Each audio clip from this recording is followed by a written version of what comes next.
Hey, this is Judgment Awaits playing some Black Ops Zombies, and I was asked to make a strategy guide for Kino Der Toten, and so that's what I'm doing. Now, this is going to be a strategy guide if you want to hold an area, not a run-around strategy guide. I also want to apologize because I lost the sound files with all these clips, so you're not going to hear the background noises.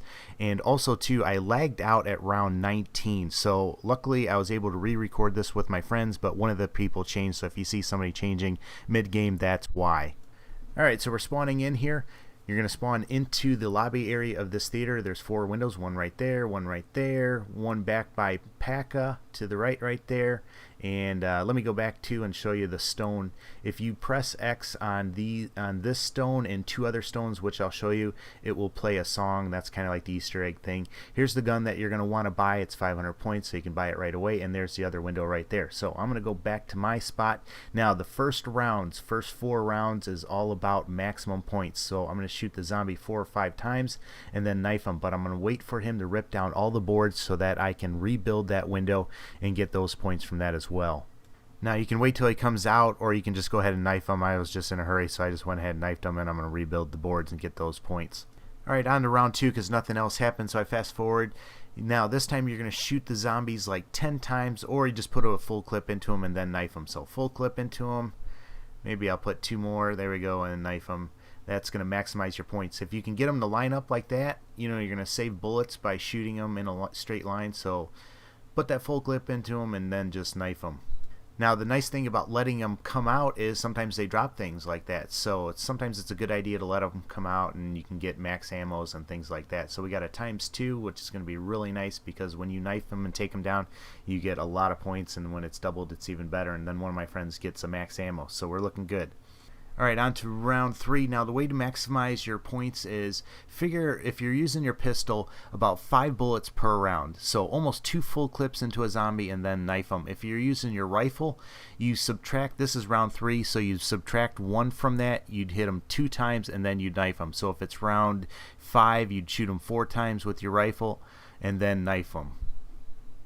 Now we have an insta-kill here, so I'm just going to wait for them to come in and drop them. Remember, if you get a bomb, if you take them down and get a bomb, don't always use that right away in the earlier rounds. Maybe wait till the last zombie comes in and then use the bomb. That way you're getting that 400 points for actually one zombie, and you can point out on the other zombies coming in. Alright, round 4, so it's about 20 bullets or 3 from your rifle and then a knife. So I'm going to put in 2 full clips, then a little bit more. And then I'm going to pull out my rifle and shoot this other guy 3 times. I don't want to shoot him in the head. And then I'm just going to knife him. Now you want to be careful around round 4. You might want to just use your rifle instead of using your pistol. Just kind of use your best judgment though. And make sure you rebuild your boards that way, so when they take them down again you can rebuild them again. But it also gives you time to put enough, bullets in these guys so that you can knife them. Now I'm getting them lined up, so I want to definitely pull out my rifle. If you get too crazy, go for headshots with your rifle right now. Now in round 4 you want to try and get a crawler or keep a zombie at the window, but unfortunately somebody got a bomb right there. So that's going to end the round, and we have dogs coming up, which we don't have the best rifles for that to take on the dogs. So I'm going to wait as long as I can to get this insta-kill. You want to make sure that it really starts blinking. That way you can maximize the time. So when it starts blinking like this, right here, there, then you know it's about to go away and you better pick it up. So we waited as long as we could to get the insta-kill, and now here come the dogs. Usually around this round you want to have some automatic weapons to take on the dogs, but it's only round 5, so they're not going to be too tough. Now I fast forwarded. Remember, dogs come about every 5 rounds, not exactly every 5 rounds. And remember, that last dog is going to drop a max ammo, so you want to kill them far away. That way everybody can reload all their weapons and pick that up. So there's the max ammo over there, and now we need to go open everything up. And actually, before we open everything up, we better go get to our area because the round is actually starting. So this is going to be the area that we like to hold in. You just come up here to the right and come back in here, and this is where we're going to hold at. The door to my left we do not want to open. There's only one window right there.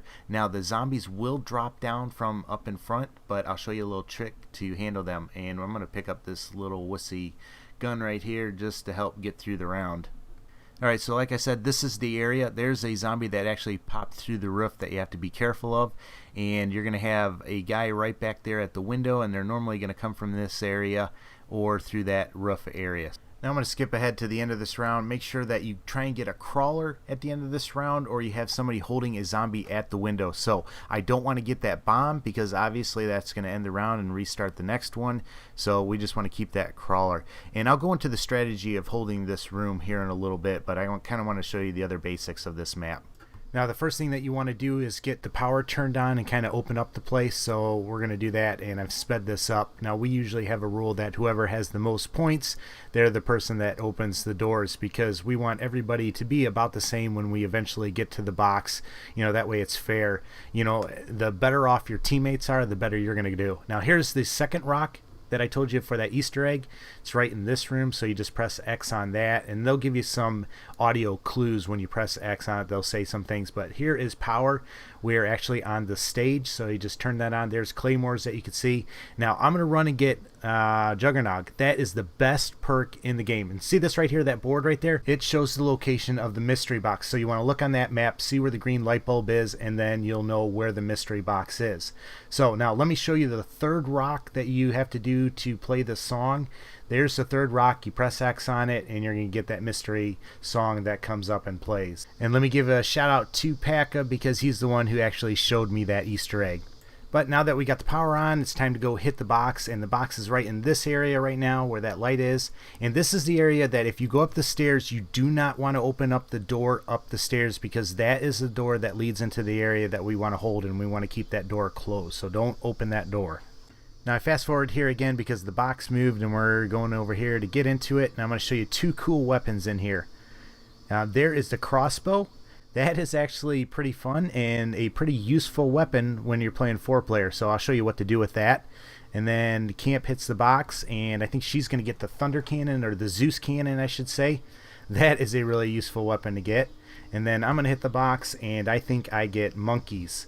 So those are really good things to get in this game, and I'll show you how all of them work.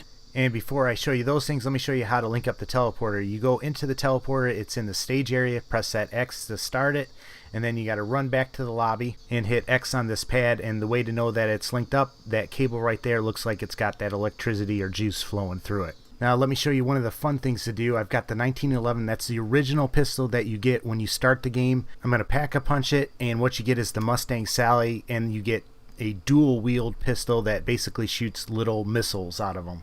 Now I'm going to fast forward in time too, because I also want to pack-a-punch the crossbow just to show you what that does. So I've got the Mustang Sally crossbow, and I think I have the RPK as well.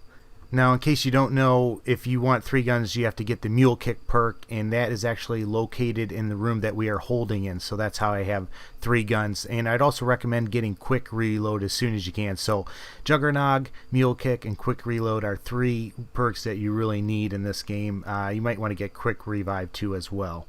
Now when you get transported to these next rooms, you want to look for the movie reel, and I managed to pick it up, and you'll notice that you pick it up because it's in the bottom right hand side of your screen. Now the next time I pack a punch, I can actually stick that into the projector and it'll play a little movie. Alright, so let's talk strategy for this room.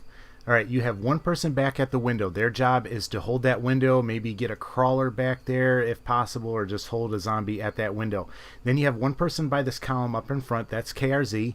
He's going to stick as close as he can to that column, and then Camp is going to be right behind him. The person in front kneels down, the next person stands up, and then I'm going to stand just to the left of him. Now it's very important for us 3 right up in front to stay close together and towards the front. That makes the zombie that pops down out of the ceiling come towards us. Do you see? The last 3 zombies have been the ones that have fallen out of the ceiling there. If we're not all together right here, then that zombie, instead of coming towards us, is going to go around the other way and hit the person at the window, which obviously is not a good thing. That's pretty much the strategy for holding this room. Now, as you see me, I'm having a little fun right here. I've got the crossbow, I've got the Mustang Sally, which is the dual-wield 1911s that shoot the rockets. So what I can do is I shoot a crossbow at the wall. When you have a pack-a-punch crossbow, all the zombies go towards that dart or that bolt. So I shoot it against the wall, they go all back by that wall, and then I shoot them with the pistols and blow them up. So that pack-a-punch crossbow is not a bad weapon to have, and those Mustang Sallies, obviously not as bad too. The only thing is you can't really see a lot of things, but they sure do a lot of damage. So early on, this is only, around 15, and we're just having fun, and I just wanted to show you that you could do that. Now if we get a little bit more serious, this is what it looks like from the front, and you can see how close I am to that column. So you just want to make sure that you're really communicating with the people behind you and that you're talking to them about when you're going to be reloading and everything. You got to watch those people, that zombies that come from the right, because they kind of go over to your left area. And you really got to watch the crawler zombies. Obviously, if you kill them with a gun, they're going to explode, and then your vision's going to be blurred and everything like that. So let the people with the ray guns take out those crawlers. If a ray gun takes one of those things out, it's not going to leave that gas thing there. So as you can see, I can't see anything, so I'm going to tell the person behind me, and that's Camp, and she's got the Zeus cannon. She's going to pull that baby out and just get us through this round. So make sure the person with the Zeus cannon is kind of right behind the front person or up in front so that they can help them out. And remember, you always can throw your monkeys. Now this is a view from the side at round 18, and I want to make sure I try and take out those crawlers out there so that they're blowing up out there. And I also want to help out when the zombies come from the right. You know, I want to make it as easy as I can on the people to my right. Now in the later rounds, when ammo starts to be running low, you can activate this trap right up here. So I'm just going to wait for the round to start, and then I'm going to activate it right away. And the reason that I activate it right away is so that later on at the end of the round, I can activate it again if need be. Now you're still going to have the zombies that pop through the roof, but at least you're going to take care of a lot of them and save a lot of ammo. Of course, every 4 or 5 rounds, though, you're going to get dogs, and that's going to give you a max ammo at the end of that. So that really comes in handy. So you just got to kind of space your ammo out and make it last. Now watch what happens to me at round 26. See that guy running in place? That means I am lagging, and you can see the streaks that are going across my screen. That is a sure sign that that is not good. And not only was I lagging, but Babs at the back window, he lagged. He said the next thing he knew, all his boards were down and the zombies were through. So I get taken down, and unfortunately when you're this late in the game and you get taken down, it's really hard to recover from that, especially when you only have 5,800 points. And I was using a lot of my money to run the fence. Now I fast forwarded around. I want to show you what happens when you start getting in trouble. Now I've gone down. I think a couple of my other teammates have gone down. We don't have Juggernog. We're running out of ammo, and we are in trouble. So you want to open up that door, and you basically just want to run around the whole time. So you need to stay in a group, and you want to go into areas, basically get a herd of zombies following you, and then activate the fence. Now be careful you don't activate the fence in front of you that, you know, is blocking your way out. You got to be careful about that and know what fences do what. So fast forward a little bit, here we are running around. There's a trap, and then I almost get caught in, but we're going to activate it as soon as we get through, and then the zombies following us will get killed off. So if you can keep running around, keep getting that herd, and keep running them through the fences, you can actually survive. And I want to use this opportunity right here to just really thank my friends. They're some really solid zombie players, and they're going to carry me. We're going to get to round 29 here, and it's not me. I think I'm out of ammo for the majority of the time, and it's not me, you know, activating fences. I have $790, but they do just a kick-butt job, and that's Babs, Camp, KRZ, and Paka, who are the ones that helped me tonight. And remember too, you know, we did this video once and then we had to do it again because I lagged out and everything like that. So like I said, really want to thank these guys for helping me out shoot these videos, and I just love playing with them. Now let me show you one other thing that you can do when you're running around. You can get to the teleporter. Make sure you link it up. It's a good idea to have the teleporter linked up at the start of every round. That way you can just run to it and don't have to do it during the game. But you want to teleport into this area, and then you can buy grenades off the wall and then just chuck them down at the zombies. So if you're in dire straits, try this out. Hopefully that'll help you survive a little bit longer and pick up a few points. Now, I'm going to end this game though with the start of round 29.